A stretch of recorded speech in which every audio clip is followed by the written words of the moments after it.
Avez-vous déjà songé à la façon dont une banale barbe à papa pourrait altérer le cours de l'existence pour deux familles? Un dimanche comme les autres, dans un vaste parc normand, un riche veuf aperçoit une mère seule, incapable d'offrir une sucrerie à son fils.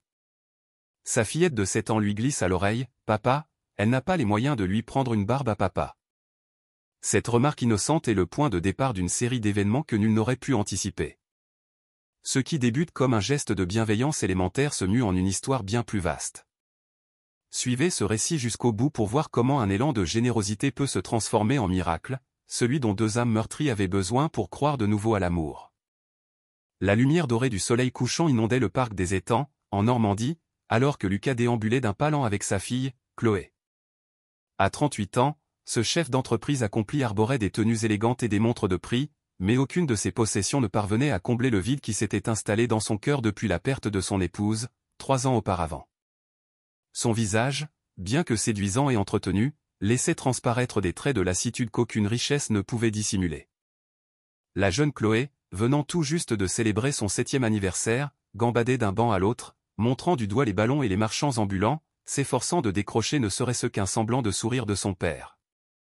Lucas la contemplait avec une profonde affection, mais même cet amour immense ne suffisait pas à panser la plaie qui rongeait son âme. Le parc grouillait de familles épanouies, d'éclats de rire d'enfants et de couples enlacés, un tableau vivant de tout ce qu'il avait perdu et qu'il jugeait à jamais hors de sa portée. « Papa, regarde, le monsieur là-bas vend des sucettes glacées. Tu peux m'en prendre une ?» sollicita Chloé, tirant sur la manche de la chemise crème de son père. Lucas inclina la tête affirmativement et sortit son portefeuille en cuir, réglant l'achat sans même s'attarder sur le prix. Pour lui, l'argent n'avait jamais été une contrainte, mais il ne s'était jamais avéré être le remède à sa solitude. Pendant que Chloé dégustait avec délice sa sucette glacée à la fraise, il prit place sur un banc de bois patiné par les années et laissa son regard errer.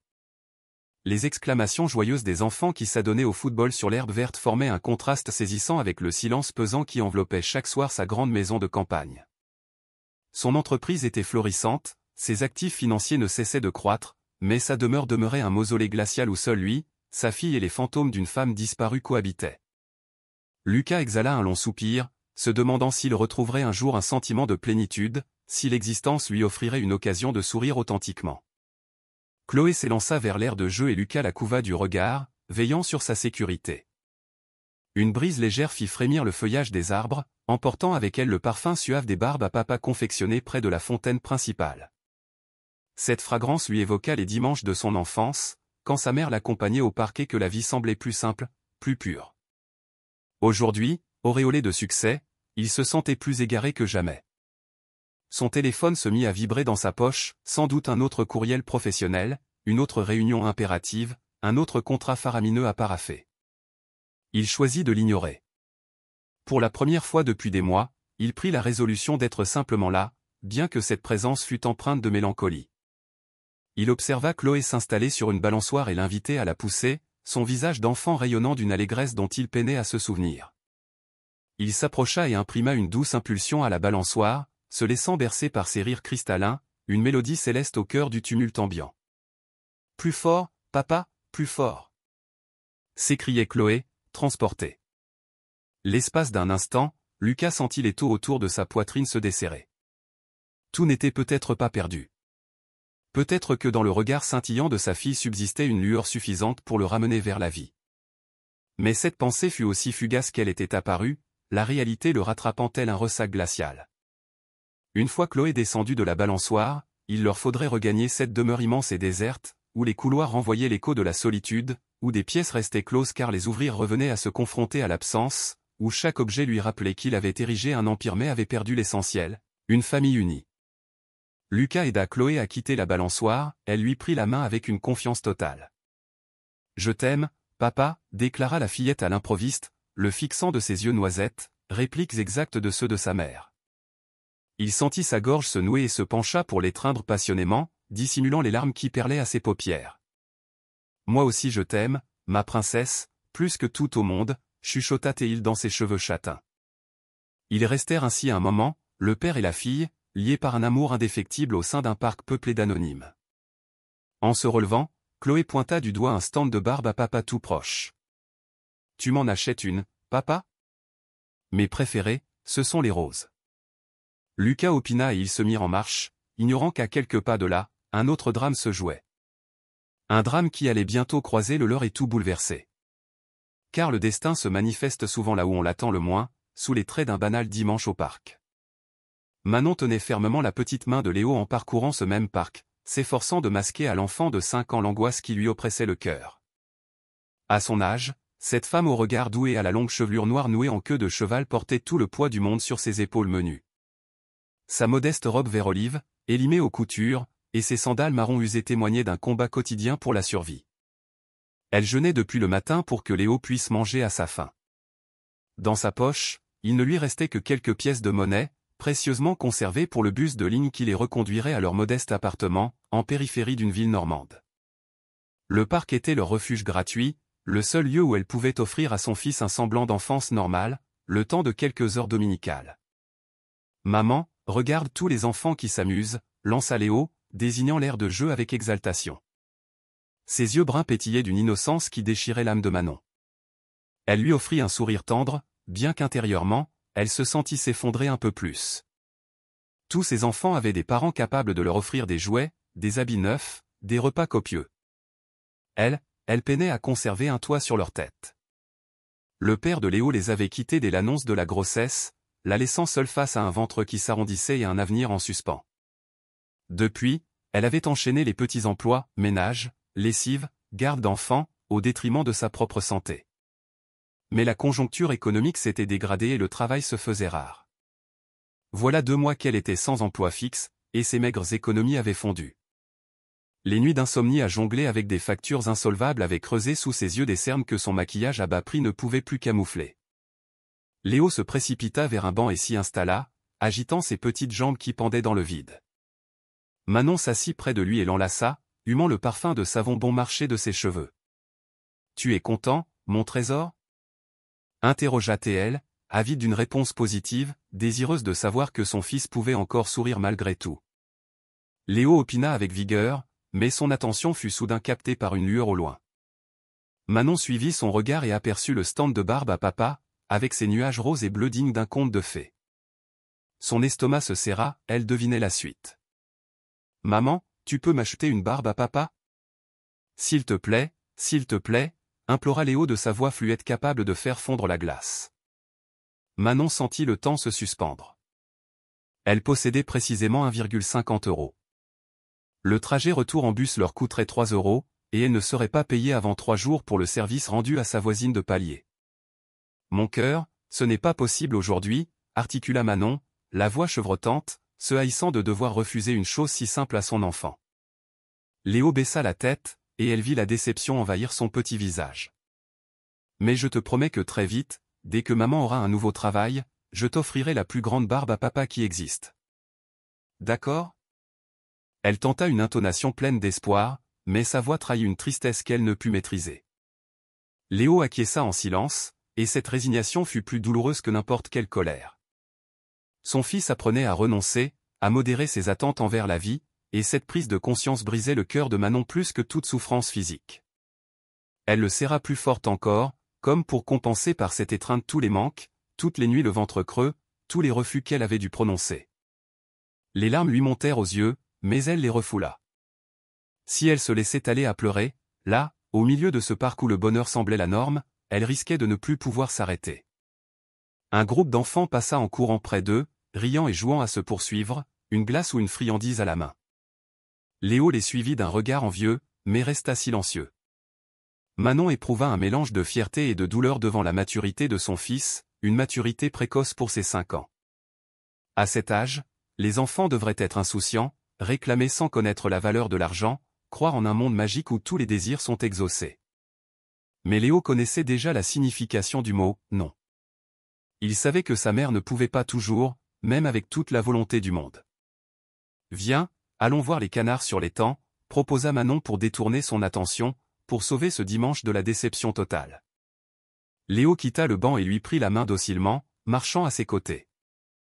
En longeant le sentier de gravier, Manon adressa une prière silencieuse au ciel limpide. « Mon Dieu, donnez-moi la force d'avancer. Aidez-moi à trouver un travail rapidement. Je ne demande pas la fortune, juste de quoi permettre à mon fils de vivre son enfance. » Et sans qu'elle le sache, au même instant, à quelques mètres de là, sa prière était sur le point d'être exaucée. Chloé, main dans la main avec son père, se dirigeait vers le stand de barbe à papa quand son regard fut attiré par une scène qui la cloua sur place.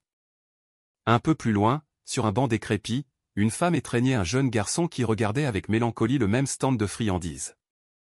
La scène était d'une évidence poignante, même pour une enfant de 7 ans.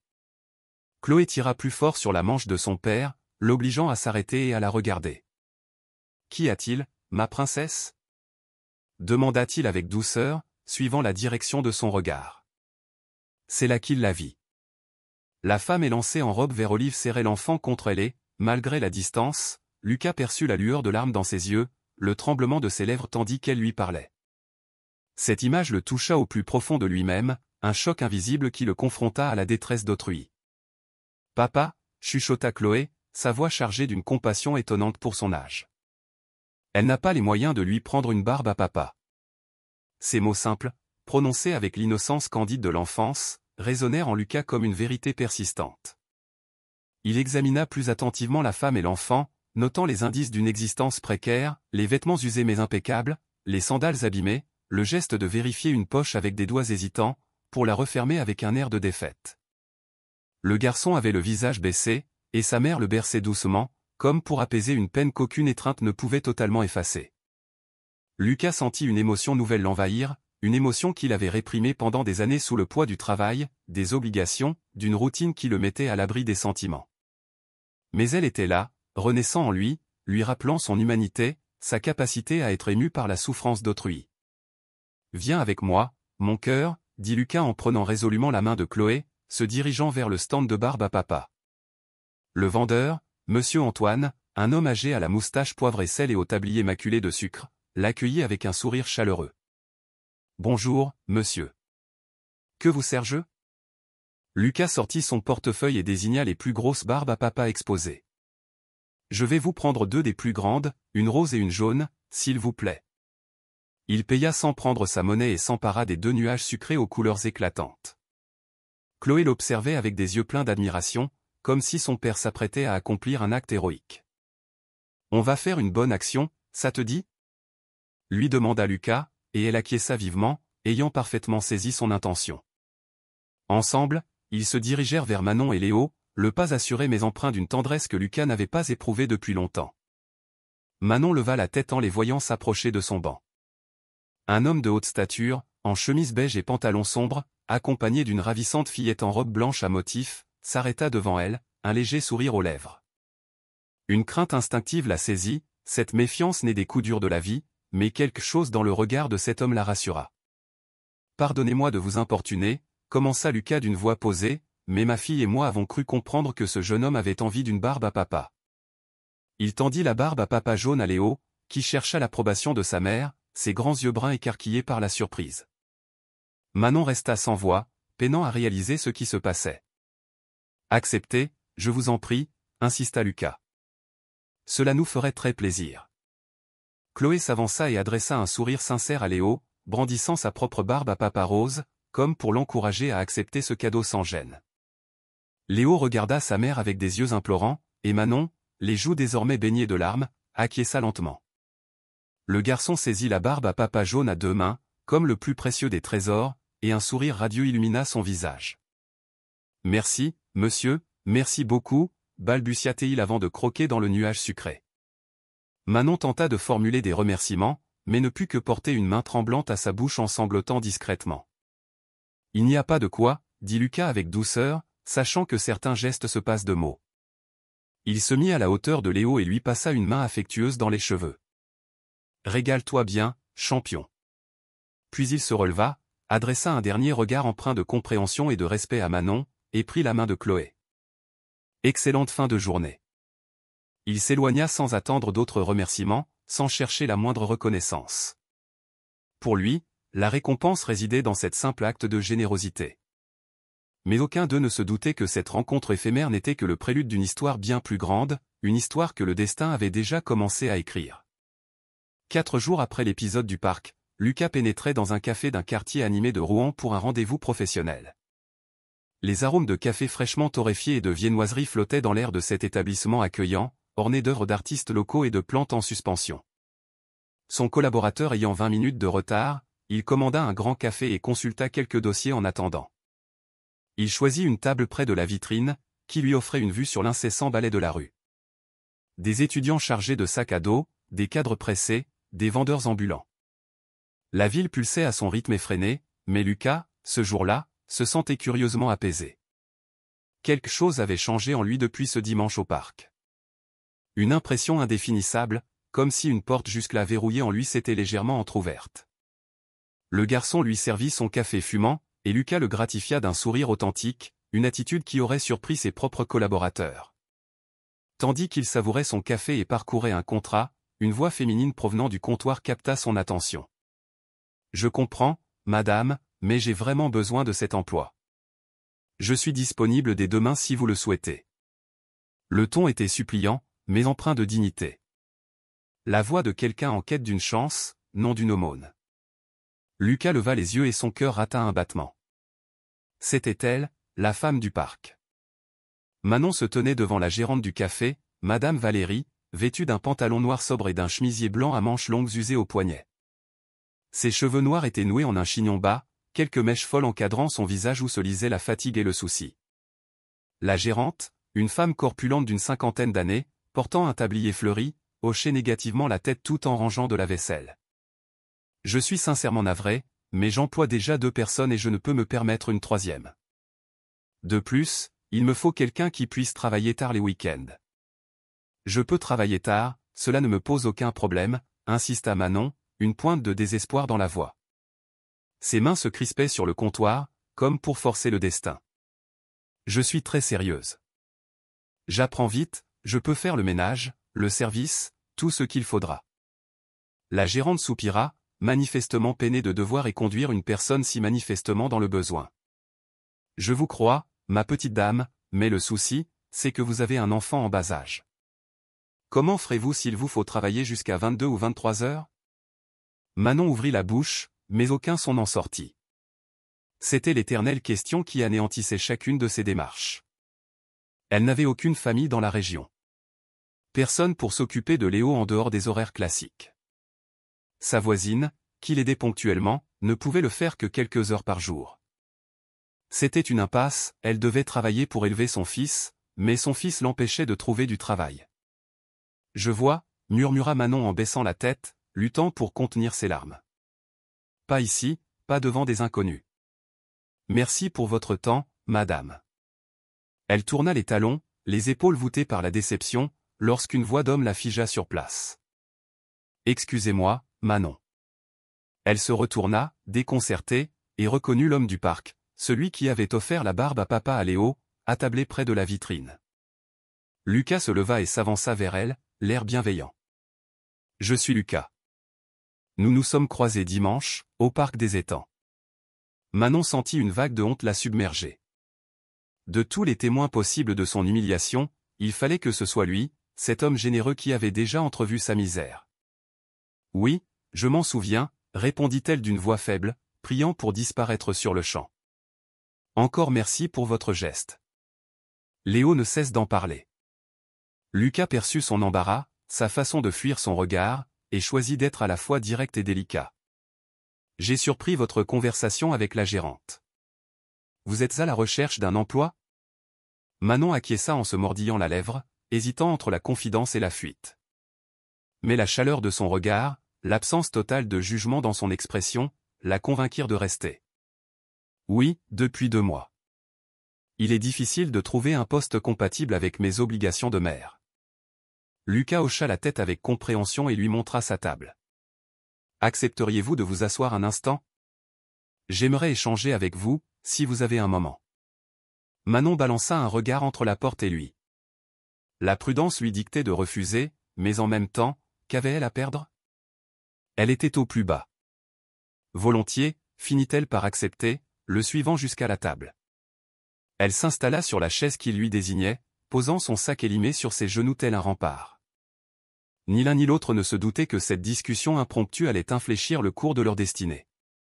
Lucas commanda un autre café et en proposa un à Manon, qui accepta avec timidité, touché par l'attention mais toujours mal à l'aise. Le serveur apporta 2 tasses fumantes accompagnées d'une corbeille de viennoiserie que Lucas avait ajoutée.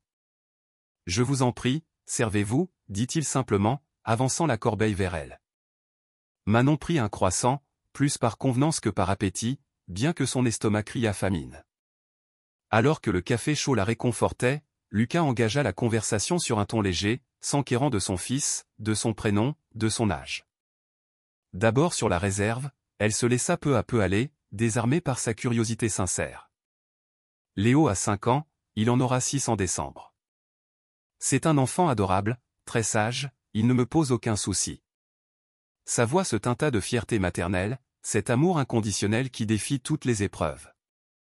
Lucas l'écoutait, attentif, acquiesçant par moments, lui laissant le champ libre pour s'exprimer. « Excusez mon indiscrétion, mais qu'en est-il du père de Léo ?» La question flotta dans l'air, posée avec tact mais nécessaire. Manon fixa sa tasse, observant la buée s'élever. « Il est parti en apprenant ma grossesse. Nous ne l'avons jamais revu. Il n'a jamais vu son fils. » Les mots furent prononcés sur un ton neutre, comme une histoire trop souvent racontée pour être encore douloureuse, même s'ils savaient tous deux que c'était un leurre. Lucas fut saisi d'un sentiment d'indignation et de tristesse face à une telle injustice. « J'en suis profondément navré, personne ne devrait endurer cela, dit-il avec une sincérité palpable. » Manon haussa les épaules, un geste destiné à minimiser l'impact de cet abandon sur sa vie. « C'est du passé. Aujourd'hui, ma seule priorité est d'élever mon fils, de lui offrir le nécessaire, aussi modeste soit-il. » Sa détermination était frappante, perceptible jusque dans la façon dont elle tenait sa tasse, les doigts fermes malgré le tremblement qui l'agitait sans doute intérieurement. Lucas admira cette force tranquille, cette résilience face à l'adversité. « Si j'ai bien compris, votre principale difficulté pour trouver un emploi réside dans la garde de Léo, » reprit Lucas, abordant le cœur du problème. Manon confirma d'un signe de tête lasse, comme si elle avait répété cette explication à l'envi. « C'est tout à fait ça. Je n'ai aucune famille dans les parages. Mes parents sont décédés et je suis fille unique. Une voisine me dépanne parfois, mais seulement en journée et pour de courtes durées. Aucun employeur sérieux n'accepte de telles contraintes. » La frustration dans sa voix était palpable, le sentiment d'être prise au piège. Lucas but une gorgée de café, pesant ses mots. Il ne voulait ni paraître condescendant, ni qu'elle se sente prise en pitié. Sa démarche était autre. Il s'agissait d'une opportunité mutuellement bénéfique. « Manon, je vais être franc avec vous, car j'ai le sentiment que vous êtes une personne intègre. Je cherche à recruter quelqu'un pour s'occuper de ma maison. Une gouvernante. » Il leva une main pour l'empêcher de l'interrompre. « Permettez-moi de terminer. Mon épouse est décédée il y a 3 ans, et les employés qui se sont succédés n'ont pas convenu. Chloé, ma fille, est une enfant très sensible qui a du mal à s'attacher à des inconnus. Il me faut une personne de confiance, bienveillante, qui sait ce que signifie élever un enfant avec amour. » Manon l'écoutait, les yeux écarquillés, retenant son souffle, craignant que le moindre son ne dissipe cette vision inespérée. Le poste inclurait l'entretien de la maison, la préparation des repas et l'aide avec Chloé lorsque je rentre tard. La rémunération serait de 2200 € par mois, avec les dimanches de congé et une couverture sociale. Ce montant donna le vertige à Manon. 2200 €, c'était une somme qu'elle n'avait jamais espéré gagner. Mais elle attendait la contrepartie, ce qui rendait cette offre trop belle pour être vraie. « Je sais que votre problème est Léo, » poursuivit Lucas avec douceur, « c'est pourquoi je vous propose une solution. Ma maison sur la Côte d'Azur est très spacieuse. J'y dispose d'une chambre de service inoccupée avec sa propre salle de bain.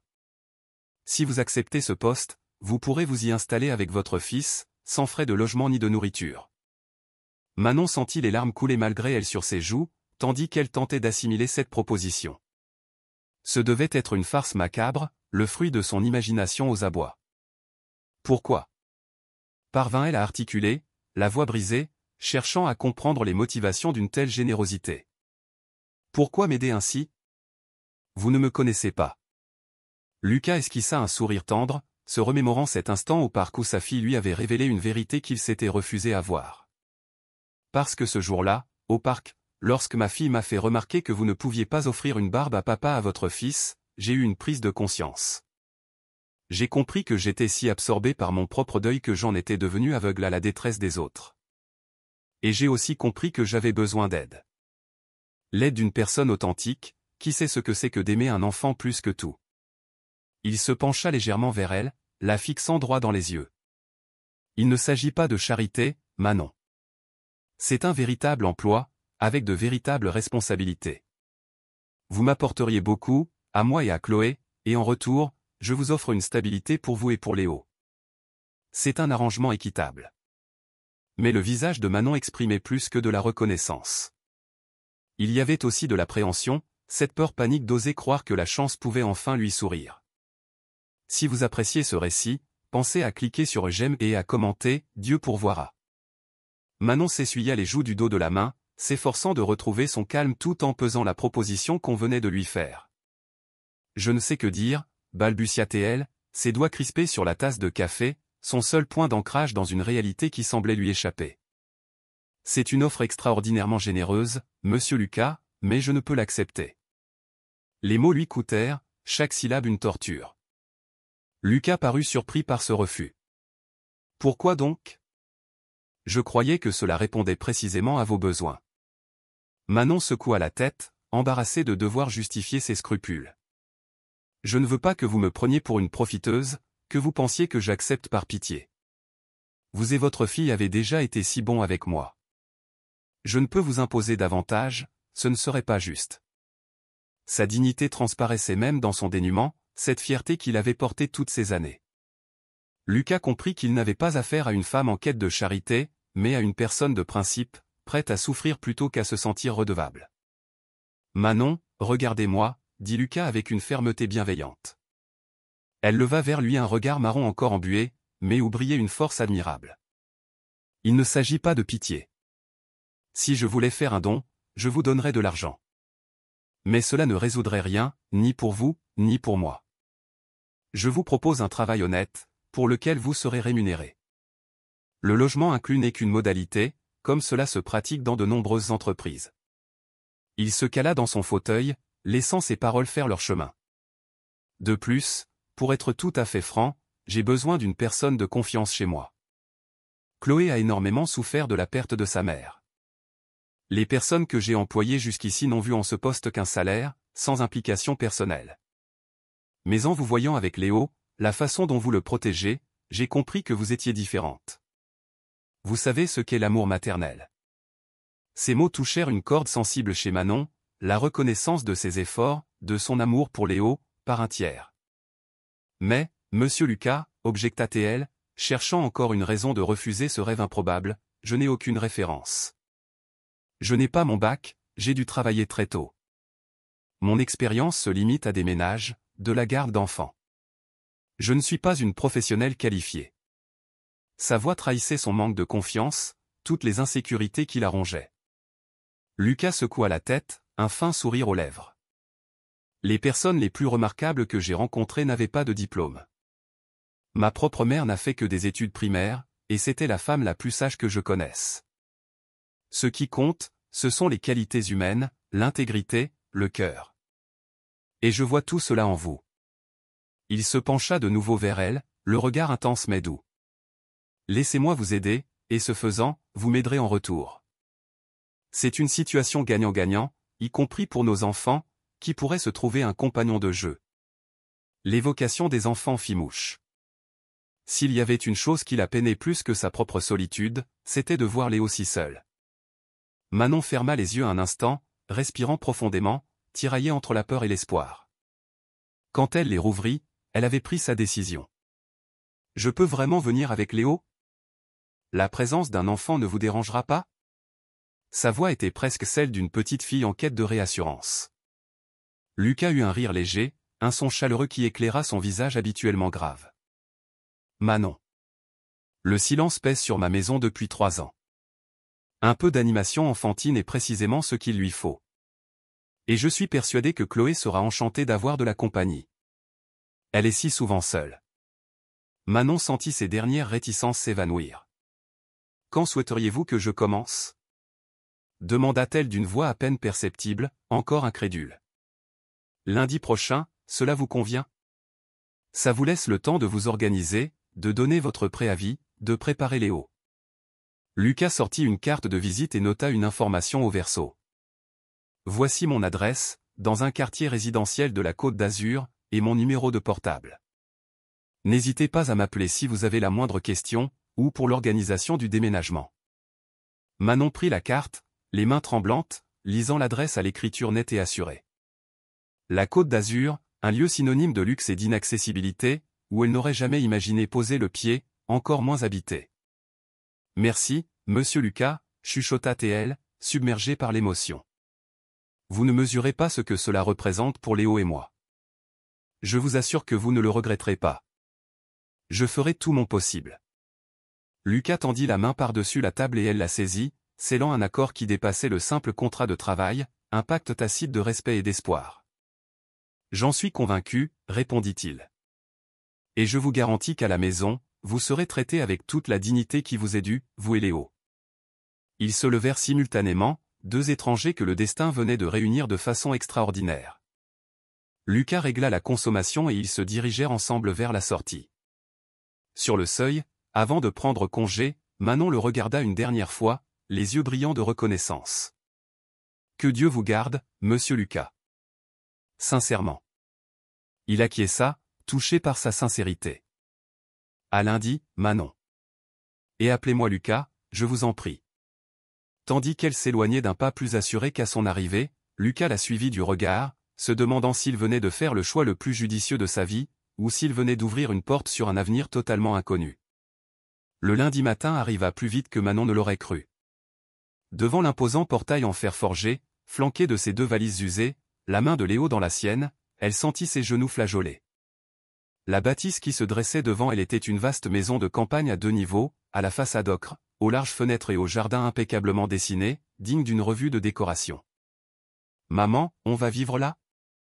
s'étonna Léo, les yeux ronds d'incrédulité. Manon déglutit et acquiesça, actionnant l'interphone d'un doigt tremblant. « Bonjour, c'est Manon », annonça TL, la voix mal assurée. Quelques instants plus tard, le portail s'ouvrit dans un léger grincement, découvrant une allée pavée menant à l'entrée. Ils s'avancèrent lentement, Léo émerveillé par tout ce qu'il voyait, Manon luttant contre une angoisse paralysante. Avant même qu'ils n'atteignent le perron, la porte s'ouvrit sur Lucas, souriant et accueillant, en tenue décontractée. « Bienvenue, dit-il chaleureusement, se penchant vers Léo. « Tu dois être le fameux Léo, c'est bien ça ?» Léo hocha la tête timidement, se réfugiant derrière sa mère. Lucas rit doucement et se releva, s'emparant des bagages de Manon avant qu'elle ait pu réagir. « Entrez, je vous fais visiter. » L'intérieur était encore plus spectaculaire. Des sols en marbre étincelant, un escalier en bois à la rampe ouvragée, des lustres de cristal tombant du haut plafond. Tout était d'une propreté irréprochable, mais dégageait une impression de froideur, comme un musée inhabité. Manon nota l'absence de cadre, de ce joyeux désordre qu'apportent les enfants, le silence qui régnait en maître. « Il y a 5 chambres, » expliqua Lucas en les guidant dans le couloir principal. « Mais nous n'en occupons que 2, la mienne et celle de Chloé. Les autres sont condamnés depuis. » Il n'eut pas besoin de terminer. Manon comprit, depuis la mort de sa femme, depuis que cette demeure avait perdu son âme. « Voici votre chambre, » poursuivit Lucas en ouvrant une porte au rez-de-chaussée, sur une pièce vaste et claire, meublée d'un lit double, d'une grande penderie et d'une salle de bain attenante. « C'est magnifique, » souffla Manon, peinant à croire que ce lieu serait le sien. « Et pour toi, mon grand, » dit Lucas à Léo avec un sourire, « j'ai une surprise. » Il ouvrit une porte voisine sur une chambre plus petite mais tout aussi charmante, peinte en verre d'eau, avec un lit, une place et une commode. « J'ai pensé que tu aimerais avoir ton propre espace. Qu'en dis-tu » Léo lâcha la main de sa mère pour la première fois et se précipita à l'intérieur, caressant les murs comme pour s'assurer de leur réalité. « C'est à moi, pour de vrai ?» Sa voix était un mélange d'incrédulité et de joie pure. Manon sentit les larmes lui monter aux yeux.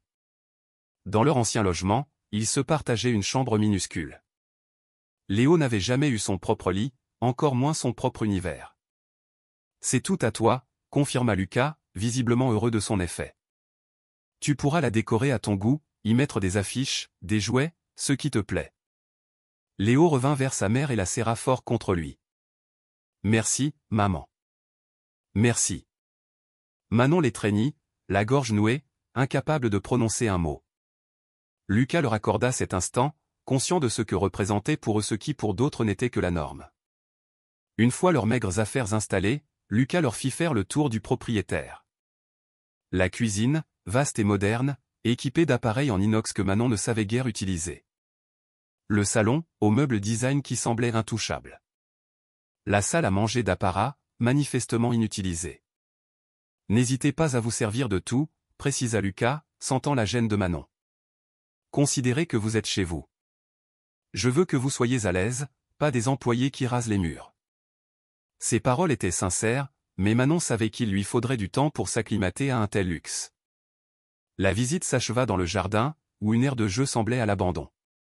Chloé y jouait beaucoup plus jeune, expliqua Lucas avec une pointe de nostalgie. Maintenant, elle reste plutôt dans sa chambre. À cet instant, comme appelée, Chloé apparut sur la terrasse. Elle portait une robe jaune et des sandales blanches, ses cheveux bruns dénoués. En voyant Léo, son visage s'illumina. « Léo » s'écria-t-elle en courant vers lui. Le garçon, qui examinait les balançoires, sursauta. « Tu te rappelles de moi ? Le parc, la barbe à papa ?» Léo acquiesça timidement, un léger sourire aux lèvres. « Viens, je te montre ma chambre. J'ai des tas de jouets, on pourra les partager, » lança Chloé en lui prenant la main sans attendre son avis. Les deux enfants s'élancèrent vers l'intérieur, leur rire venant enfin briser le silence pesant de la maison. Lucas et Manon restèrent seuls dans le jardin, les regardant disparaître à l'étage. « Je ne l'ai jamais vu aussi enthousiaste », confia Lucas, un mélange de surprise et de soulagement dans la voix. « Léo non plus », répondit Manon, une douce chaleur l'envahissant. « Il n'a pas d'amis. Je n'ai jamais eu les moyens de l'inscrire à des activités. » Ils échangèrent un regard, deux parents solos se reconnaissant dans leur combat, leur amour inconditionnel, et leur culpabilité de ne pouvoir offrir plus. « Eh bien, » dit Lucas, rompant le silence avec un sourire sincère, il semblerait que les choses soient en train de changer pour eux. Et à cet instant, sous le soleil matinal qui baignait ce jardin soudain ranimé par des rires d'enfants, une blessure commença à se refermer dans cette maison qui pleurait en silence depuis 3 ans. Les premiers jours dans cette vaste demeure furent pour Manon un rêve dont elle craignait de s'éveiller. Chaque matin, elle se levait à l'aube, encore émerveillée par le confort d'un vrai lit et de draps frais parfumés à la lavande. Elle préparait le petit déjeuner dans l'immense cuisine, veillant à ce que Léo prenne des forces avant l'arrivée de Chloé. Les enfants déjeunaient ensemble au comptoir, bavardant et riant comme de vieux amis. Lucas les rejoignait ensuite, déjà en tenue de ville, partageant quelques instants avec eux avant de partir. Manon remarquait le regard attendri qu'il portait sur les enfants, le sourire sincère qui remplaçait peu à peu son air grave. Elle s'acquittait de ses tâches avec une application quasi maniaque, astiquant le moindre recoin, concoctant des plats traditionnels qui embaumaient la maison d'odeurs oubliées. Elle tenait à prouver à Lucas qu'il avait fait le bon choix, qu'elle était digne de sa confiance. Mais au-delà de ses obligations, elle découvrait un sentiment inattendu de bien-être, de foyer, de famille, qu'elle pensait à jamais perdu. Un mercredi après-midi, alors qu'elle pliait du linge dans la buanderie, un cri perçant la fit sursauter. Elle monta 4 à 4 et trouva Chloé dans le couloir, se tenant le genou, en larmes. « Je suis tombée dans l'escalier », sanglotait-elle. Manon s'agenouilla aussitôt, examinant avec douceur le genou écorché qui saignait un peu. « Ne t'inquiète pas, ma puce, ce n'est rien du tout », dit-elle de cette voix apaisante qu'elle réservait à Léo. Elle prit Chloé dans ses bras et l'emmena dans la salle de bain, où elle nettoya la plaie avec soin, lui parlant tendrement pour la distraire. « Tu es une petite fille très courageuse, tu sais ? Bien plus que beaucoup de grandes personnes. » Chloé la fixait de ses grands yeux brillants, non plus de douleur, mais d'une émotion plus profonde, une quête inconsciente. Manon lui posa un pansement décoré de papillons et déposa un baiser sur son genou. Et voilà, c'est réparé. Le baiser magique, ça marche à tous les coups. Chloé sourit à travers ses larmes, sans crier gare, se jeta à son cou. Merci, Manon. Tu es comme une maman. Ces mots touchèrent Manon en plein cœur, déclenchant une émotion si forte qu'elle dut fermer les yeux pour ne pas pleurer. Elle serra la petite fille contre elle, la berçant doucement.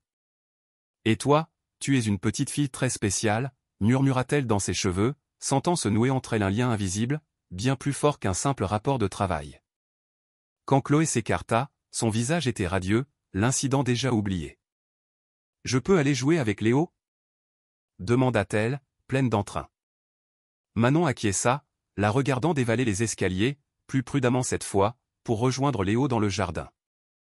Le soir, au retour de Lucas, Chloé lui raconta sa mésaventure avec force détails, enjolivant la gravité de sa blessure et le courage dont elle avait fait preuve. « Et Manon m'a soigné avec un baiser magique, papa.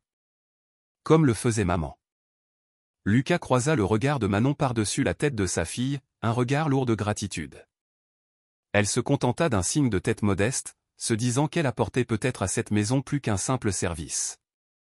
Les jours devinrent des semaines, et une routine apaisante s'établit sur la Côte d'Azur. Les matins étaient animés par les petits déjeuners, les enfants se chamaillant pour la dernière crêpe. Les après-midi, Manon supervisait les devoirs tout en préparant le dîner. Les soirées se concluaient par un repas en famille où chacun partageait les événements de sa journée. Lucas se mit à rentrer plus tôt du travail, avide de ces moments de convivialité qui lui avaient tant manqué. Manon préparait des plats traditionnels français qui embaumaient la maison, bœuf bourguignon, gratin dauphinois, quiche lorraine.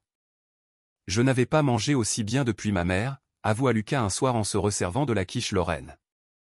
Ce compliment fit plaisir à Manon, qui redécouvrait le bonheur simple de cuisiner pour quelqu'un qui apprécie. Les enfants devinrent inséparables.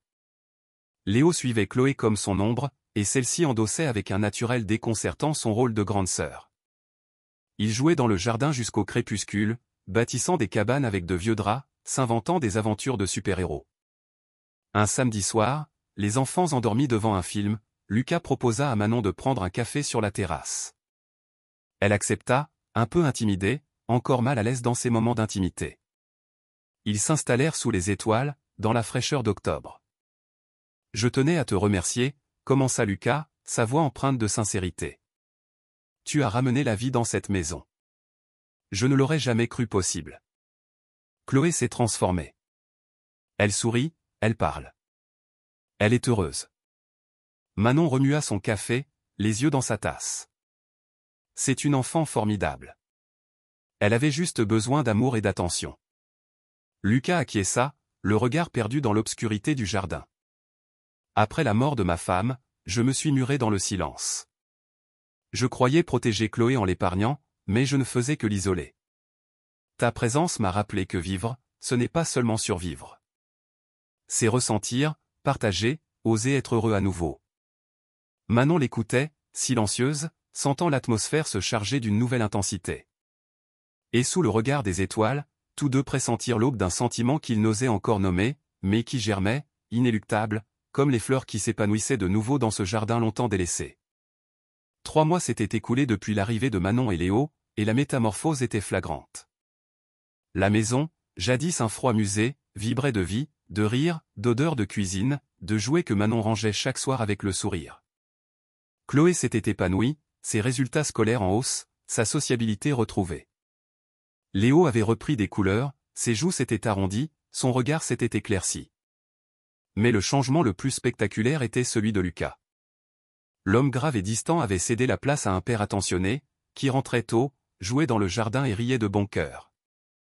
Et le soir, à table, ses regards croisant ceux de Manon étaient lourds de sous-entendus. Un dimanche après-midi, Lucas rejoignit Manon à la cuisine.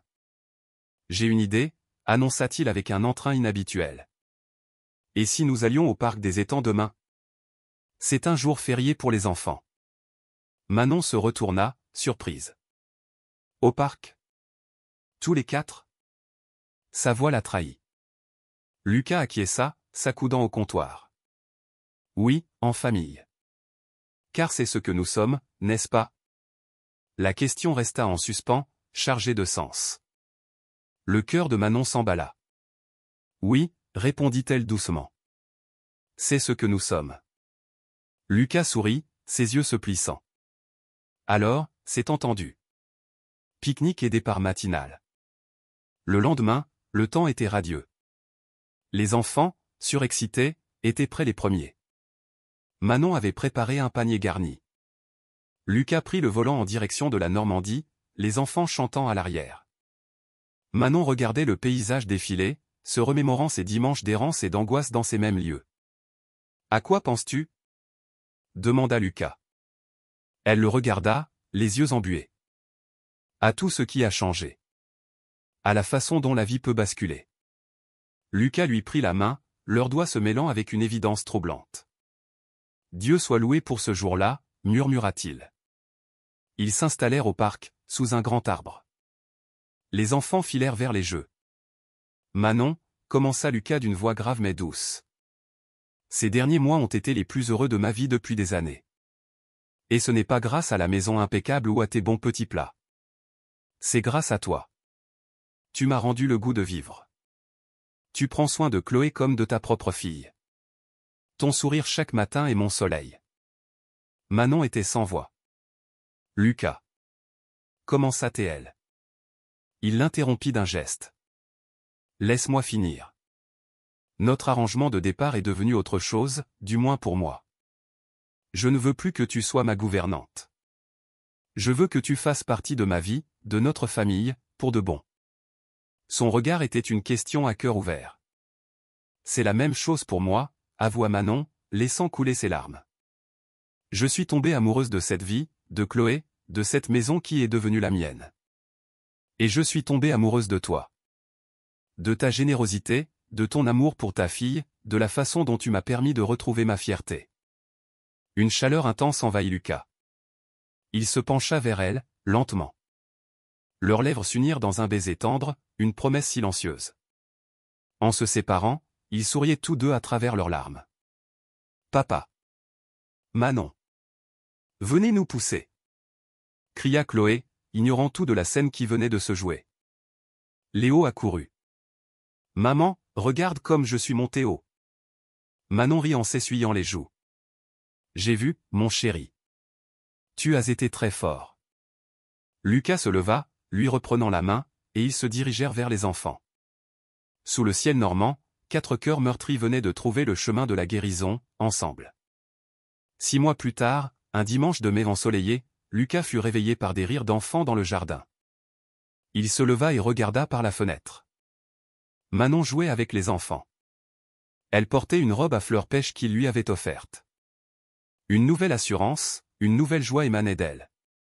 Elle n'était plus la femme craintive et abattue qu'il avait rencontrée un an plus tôt. Elle était épanouie, aimée.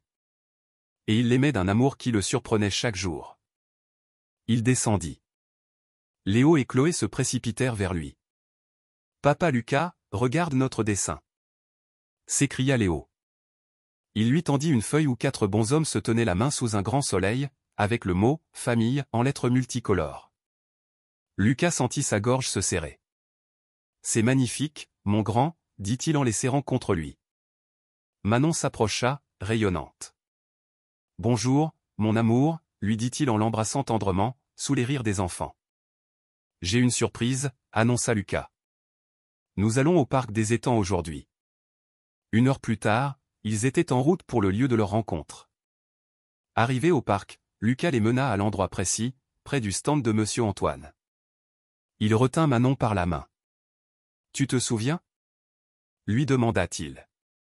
Elle acquiesça, submergée par les souvenirs. « Comment pourrais-je oublier ? J'étais là, au fond du trou. Et tu es arrivé. Comme un miracle. » Lucas sourit, sortant un objet de sa poche. « Ce jour-là, ma fille m'a ouvert les yeux. Elle m'a montré que la bonté peut tout changer. Et toi, tu m'as appris qu'on peut t'aimer à nouveau. » Il ouvrit un petit écrin de velours, découvrant une bague en or simple et élégante, ornée d'un petit diamant. « Manon, veux-tu m'épouser ? Veux-tu que nous devenions officiellement ce que nous sommes déjà, une famille ?» Manon porta les mains à sa bouche, fondant en larmes. « Oui, » sanglota-t-elle. « Oui, bien sûr que oui. » Lucas lui passa la bague au doigt et l'enlaça, la soulevant de terre dans un tourbillon de joie et de larmes. Les enfants, qui avaient assisté à la scène avec Monsieur Antoine, leur complice, accoururent. « Manon va devenir ma vraie maman ?» demanda Chloé, les yeux brillants d'espoir. Manon s'agenouilla. « Si tu es d'accord, ma puce. » Chloé se jeta à son cou. Léo s'approcha de Lucas. « Et toi, tu seras mon papa ?» Lucas le prit dans ses bras. Je le suis déjà, champion. Ils s'étreignirent tous les quatre, une famille unie par le cœur. Monsieur Antoine s'avança, ému, leur offrant 4 énormes barbes à papa. C'est la maison qui offre. Félicitations. L'amour, ça ne se vend pas, ça se fête. Ils s'installèrent sur le banc de leur début, regardant les enfants jouer. La vie m'a offert une seconde chance, dit Lucas à voix basse. Et cette chance, c'est toi. Elle posa sa tête sur son épaule. Dieu est grand, murmura-t-elle. Quand je n'avais plus rien, il t'a mis sur ma route, toi et Chloé. Le vent soufflait, portant le parfum sucré des barbes à papa. Les rires des enfants résonnaient. Et tandis que le soleil déclinait, cette famille, née d'un simple geste, s'avançait unie vers l'avenir. Car l'amour véritable a le pouvoir de transformer les destins les plus sombres en contes de fées. Si cette histoire vous a ému, n'hésitez pas à la partager. Et rappelez-vous qu'un simple acte de bienveillance peut changer une vie. Que Dieu vous bénisse.